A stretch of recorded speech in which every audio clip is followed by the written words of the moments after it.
Hello everyone, good morning. কেমন আছো তোমরা সবাই? আশা করি তোমরা প্রত্যেকে ভালো আছো। আর হ্যাঁ, আমরাও কিন্তু ভালো আছি। তো আজ দিনটা হচ্ছে সোমবার। ভাবছো তো কোথায় যাচ্ছি? কোথাও না, মানে কোথাও না বলতে সেরকম ঘুরতে ফুরতে যাচ্ছি না। আর এবছর ঘোরা তো ধরো আমাদের কপালে নেই, ঘোরা পিকনিক কিছুই নেই। তো যাই হোক, সকাল সকাল দেখো মাকে নিয়ে চলে যাচ্ছি হচ্ছে মাকে ডাক্তার দেখাতে। কল্যাণীতে যাব সকাল সকাল একদম ডাক্তার দেখাতে। আর দেখো আমাদের এখানে মাঠে কত সুন্দর খেলা হচ্ছে না। আর এখন ঘড়িতে টাইম বাজে ওই 7:30 মতন। আর দেখো তোমাদের সাথে কথা বলতে বলতে, মায়ের সাথে কথা বলতে বলতে আর ভিডিও করতে করতে আমরা কিন্তু স্টেশনে চলে এসেছি। আর দেখো স্টেশনটা কি ভালো লাগছে, হালকা হালকা রোদ উঠছে। তারপরে হচ্ছে গিয়ে তোমার যখন আমরা উঠেছিলাম ঘুম থেকে তখন কিন্তু রোদ উঠেছিল না। আর আমরা রাস্তা থেকে আস্তে আস্তে মানে রোদ উঠে গেছে। আর বিশেষ করে বাজারটা এত সুন্দর লাগছিল বলার বাইরে। হালকা হালকা রোদ উঠছে, কুয়াশা উঠছে, মানে কুয়াশার মধ্যে হালকা হালকা রোদ উঠছে, ভীষণ সুন্দর লাগছিল দেখতে। তো যাই হোক, এদিকে স্টেশন থেকে গিয়ে তোমার টিকিট কেটে নিয়ে ডাক্তার দেখিয়ে কিন্তু আমরা চলেও যাচ্ছি বাড়িতে। তো বাইরে যাওয়ার পথে মেন কল্যাণীতে একটা কিন্তু নার্সারি বলে, আসলে তোমরা প্রত্যেকে দেখেছো যারা যাতায়াত করো। তো আমি আর মা একটুখানি গেলাম, গিয়ে দেখলাম একটু ফুলের দামগুলো জিজ্ঞাসা করলাম। ফুল বলতে এখন তো শীতকালীন ফুল বলতে গাঁদা ফুলই রয়েছে, তো সেই গাঁদা ফুলের দামগুলো জিজ্ঞাসা করলাম। অনেক দাম বলছে গো, সেহেতু আর নিইনি, তাই ভিডিও করেছে। এত সুন্দর লাগছে গাঁদা ফুলগুলো, দেখো তোমরাই দেখে বলো কত সুন্দর লাগছে না। আর দেখো তো তোমরা কি দূর থেকে গোলাপ ফুলটা দেখতে পাচ্ছ, যেটা আমি তোমাদের দেখানোর চেষ্টা করছি। এটা না আমি প্রথমে খেয়াল করিনি, মা দেখালো তারপর খেয়াল করলাম যে কত সুন্দর লাগছে গাঁদা ফুলগুলো। এখানে সুন্দর, মানে নার্সারিতে এসে আমি চোখটা জুড়িয়ে গেলে, এত সুন্দর সুন্দর ফুল রয়েছে। আর তোমরা কি এখানে লেখাটা বুঝতে পারছো? যদি লেখাটা বুঝতে পেরে থাকো তাহলে অবশ্যই কিন্তু একটা কমেন্ট করো যেখানে লেখাটা কী আছে। গাছ থেকে, মানে গাছ দিয়ে দেখো কত সুন্দরভাবে লিখেছে, তাই না বলো? আর ছোট্ট ছোট্ট গাছ, এত গাছ দেখে মানে যেন চোখটা যেন আমার শান্তি পেলো, জানো না তো। একটু আসতে ইচ্ছে করছিল না, মনে হচ্ছিল যেন গাছের ওখানেই বসে থাকে, এত ভালো লাগছিলো ফুলগুলো দেখতে। নেওয়ার ইচ্ছা ছিল, কিন্তু এখান থেকে নিয়ে যাওয়া বাড়ি অবধি অসম্ভব একটা ব্যাপার। কারণ বুঝতে পারছো ট্রেনে করে যাবো আসবো, যদি ভিড় হয় সেহেতু। তো যাই হোক, স্টেশনে যেতে না যেতেই মাতৃভূমি লোকাল পেয়ে গেছিলাম, যেটা মেয়েদের জন্য হয়। তো একদম ফাঁকায় ফাঁকায় চলে এসেছিলাম। আর দেখো এদিক থেকে এসেই চলে এসেছি মাছ বাজারে। বাবা আজকে মাছ নিয়ে যায়নি, মা না করেছিল মাছ নিয়ে যেতে, যে আমরা কখন যাব না যাব সেহেতু। তো অনেক দিন ধরেই বলছিলাম চুনো মাছ খাবো চুনো মাছ খাবো, তো আজকে মাছ বাজারে পেয়ে গেল। আর আজ কিন্তু আমি মায়ের সাথে অনেক অনেক বছর পর গেলাম মাছ বাজারে, জানো তো। আজকে মাছ বাজারে কিন্তু বেশ ভালো লাগলো গিয়ে। তো যাই হোক, এদিকে দেখো মা বসে চুনো মাছ কাটতে। এত মাছ প্রত্যেকে জানো চুনো মাছ কাটতে কতটা সময় লাগে। হ্যাঁ, 1 ঘন্টার ওপরে লেগেছে শুধু জানো তো এই চুনো মাছটাই কাটতে। আর আমার মা বলছে কি যে আমি সেধে সেধে তোকে বললাম, আমি না প্রথমে খেয়াল করিনি যে চুনো মাছ ছিল, বা আমার নেওয়ার বা খাওয়ার কোনো রকমই ইচ্ছা ছিল না। তো মাই জোরজবস্তি করে নিল। মা বলছে এখন যে আমি কেন নিলাম, মানে নিজেই কুড়ুল দিয়ে নিজের ভাই কাটলাম। সেটাই আমার মা বলছিল। এদিকে দেখো আমাদের ছোট্ট বোনটা আছে, ও রোদ্রের মধ্যে বসে বসে খেলছে। তো যাই হোক, ওইদিকে তো আমার স্নান টান হয়ে গেছে। আমি কিছুটা রান্না বান্না করেছি, মা কিছুটা রান্না বান্না করেছে। তো করে নিই, এখন চলে এসেছি খেতে। আর আমার বরের ভিডিও তোমরা আর একটু পরে দেখতে পাবে। তো চলো তাহলে খাওয়া দাওয়া করি। আজ রয়েছে হচ্ছে 5 মিশালি তরকারি, আর রয়েছে চুনো মাছ। এছাড়া আর কি করবে, যেহেতু ওরকম কিছু ছিল না সেহেতু এটা দিয়েই হয়ে গেছে আমাদের খাওয়া দাওয়া। তো চলো তাহলে। আর এটা না রাতের ভিডিও, না না, হ্যাঁ, এটা রাতে না, এটা হচ্ছে সন্ধ্যার ভিডিও। যখন আসছিলাম তখন আর ট্রেন থেকে এই কানেরটা মা কিনেছে দুটো 10 টাকা দিয়ে। তা আমি একটুখানি পরে দেখলাম যে কেমন লাগছে। পরে দেখছি অত্যন্ত ছোট হয়ে গেছে, কানের জন্য একদম বলতে পারো দেখাই যাচ্ছে না। তোমরা কি দেখতে পাচ্ছ কানের ডিজাইনটা? যদি দেখতে পেরে থাকো একটা কিন্তু কমেন্ট করে অবশ্যই জানিও।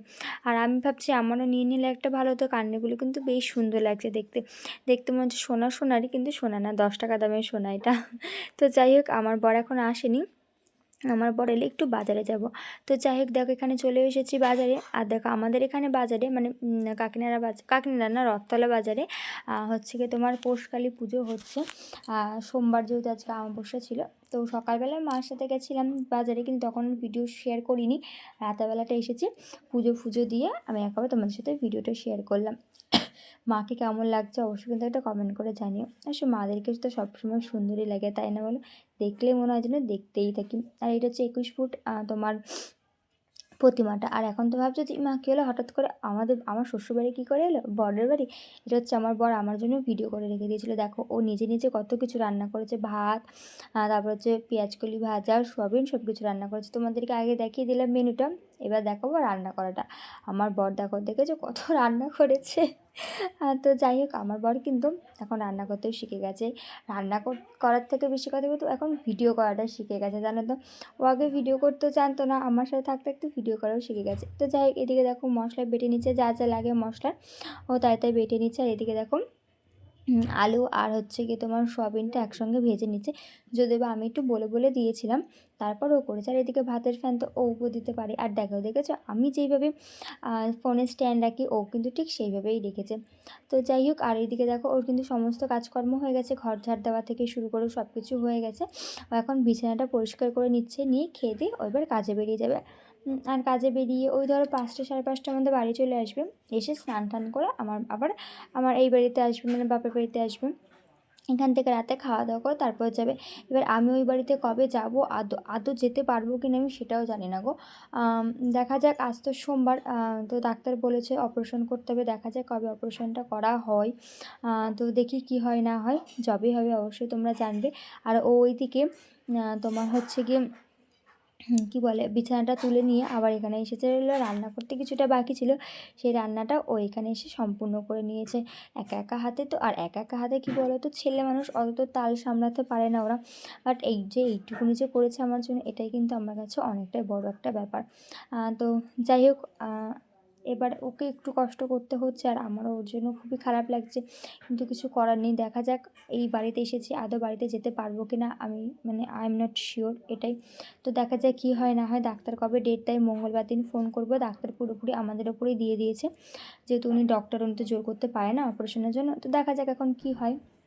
তো যাই হোক, তো চলো তাহলে, রাতেরবেলা খাওয়া দাওয়া হয়ে গেছে, যা ছিল সকালে তাই তাই রয়েছে, শুধু ডিম ভাজাটা মা এক্সট্রা করে দিয়েছে আমাকে আর ওকে। আর না, আমার মাও খেয়েছে, না আমার মা খায়নি। আর আমার বাবা তো আজকে নেমন্তন্ন ছিল, সেহেতু বাইরে থেকে খেয়ে এসেছে।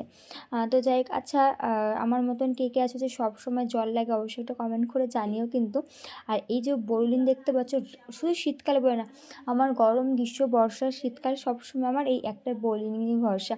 আর যে জায়গাগুলো পুড়ে পুড়ে গেছে সেই জায়গাগুলো তো দিয়ে দিয়েছি, ওই জায়গাটা না ফেটে গেছে, ওই জায়গাটা ব্যথা নেই, কিন্তু নিচে যে জায়গাটা আরেকটা ছিল ওই জায়গাটা না অসম্ভব ব্যথা, জানো না তো, ভীষণ ব্যথা। এইটা একা একা ফেটে গেছে বলে হয়তো ব্যথা নেই, কিন্তু এটা যেহেতু একা একা ফাটেনি, সেহেতু এটা অনেকটাই ব্যথা। আর এটা যেহেতু দেখা যাচ্ছে না, তো ওই জন্য আঙুল দিয়ে না আগে দেখতে হচ্ছে যে কোথায় রয়েছে না রয়েছে। এবার দিয়ে না মানে ওটা যেহেতু একা একা মানে যায়নি, আমার নোকে আঁচল লেগে ফেটে গেছে, সেহেতু না ওটা খুব ব্যথা হয়েছে। তোমরা আশা করি আমার মুখ চোখ দেখেই বুঝতে পারছো।